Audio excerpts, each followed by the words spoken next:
ఆనాడు ఏ ఊళ్ళో మాల వేసిన గాని ఊరవతలున్నట్టి గుల్లోన ఉండేది వారానికోసారి ఇంటికొచ్చిన గాని ఇంటి బయట నుండే పని చక్క పెట్టేది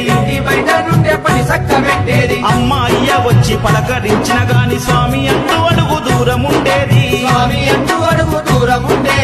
ఆని అక్క జల్లె మాట్లాడ వచ్చిన మాతాని తలదించి మాట్లాడి వచ్చేది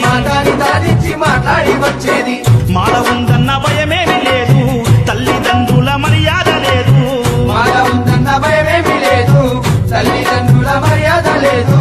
ఆడోళ్ళంట తిరుగుళ్ళు చూడు నీతి నియమాలు మరిచిండు నేడు